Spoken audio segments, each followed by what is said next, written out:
পরে যে মর্মান্তিক একটা অনাকাঙ্ক্ষিত যে আক্রমণ হয়েছে, এই জন্য আমরা তীব্র প্রতিবাদ জানাচ্ছি। কারণ এখনও এই সভ্যতা আসছে 5ই আগস্টের পরে এই ধরনের আচরণগুলো আমাদের দেশে ঘটবে, এটা আমাদের চিন্তা এবং কল্পনার বাইরে ছিল।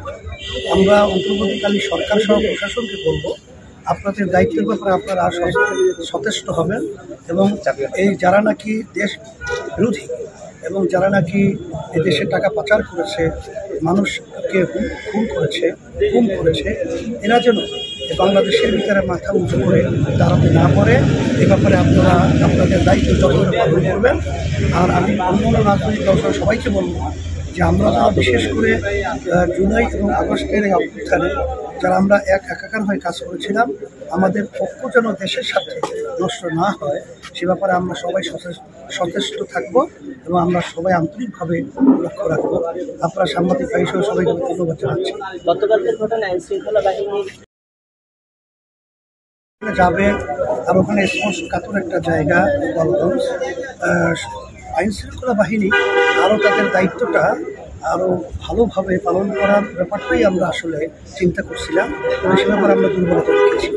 কী কারণে তারা এই দুর্বলতা দেখিয়েছে এটা আমরা যারা নাকি দায়িত্বে আছে তারা এই ব্যাপারটা নির্বাচনের কথাবার্তা আসছে। আসলে ইসলামী দলগুলোকে আমরা একটা বাক্স নির্বাচনের সময় দেওয়ার ব্যাপারে আমরা একমত হয়েছি, সিংহভাগ ইসলামী দলগুলো। আর যারা নাকি দেশপ্রেমিক এবং মানবতা প্রেমিক রয়েছে তাদেরকেও নিয়ে আমরা যেন সামনে একাত্রিত হয়ে দেশ করতে পারি, এইভাবে একটা নির্বাচনের সংযোগ আমাদের হওয়ার মতো একটা পরিবেশ তৈরি হয়েছে এবং আশা করি আল্লাহর আমাদের আমরা দেখলাম কিছুক্ষণ আগে আপনি সেখানে আলহামদুলিল্লাহ দেশ গঠন করার ব্যাপারে ইসলামের পক্ষে সেখানে আমরা যেন সব এক হয়ে কাজ করতে পারি এই ব্যাপারটা গুরুত্ব দিয়েছেন। আমরা তার সাথে একাত্মতা প্রকাশ করে আমরা সেখানে এসেছি। আরেকটা বিষয় যে এই যে রাষ্ট্রের পরে আসলে আমরা যে দেশটা চেয়েছিলাম কিছু স্বার্থান্বেষী মহল তারা চাঁদাবাজির মাধ্যমে এবং বিভিন্ন জায়গা দখল এবং স্টেশন দখল সহ কেস বাণিজ্য সহ এই নৈরাজ্যতা তারা সৃষ্টি করেছে।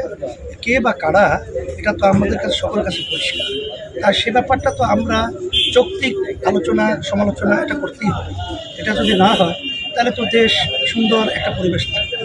এটা করতে গিয়ে যদি কারো গায়ে পড়ে, আমি বলবো দেশ রক্ষার ব্যাপারে সে ব্যাপারটাকে আপনারা ওইভাবে নজরে রেখে গুরুত্ব দিয়ে এটা যেন না থাকে সেইভাবে আপনারা কাজ করবেন।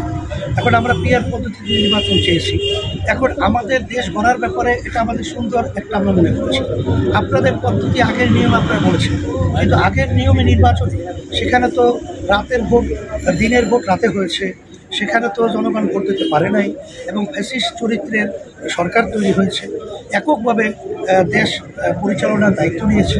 আর পিআর পদ্ধতির মাধ্যমে প্রতিটা ভোটারে তাদের মূল্যায়ন হবে এবং এককভাবে ক্ষমতা নেওয়ার মতো সুযোগ থাকবে। এই জন্যই আমরা এই প্রস্তাবটা দিয়েছি। আর এটা 91টা দেশের মতো এই পদ্ধতি চলছে, এটা তো নতুন কিছু।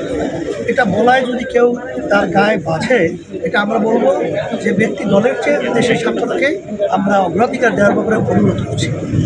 সরকার তো সংস্কার সেখানে ঐক্যমত্যে কমিশনে কার্যক্রম আলোচনা চলছে, কিন্তু এখন পর্যন্ত সেভাবে দৃশ্যমান আমাদের যে আশাকাঙ্ক্ষা সেটা এখন আমরা পুরোপুরি দেখি নাই। কারণ আমাদেরও আন্তরিক হতে হবে দেশের কল্যাণের ব্যাপারে এবং দেশকে অগ্রাধিকার দেওয়ার ব্যাপারে, এটা আমি সকলকে বলব।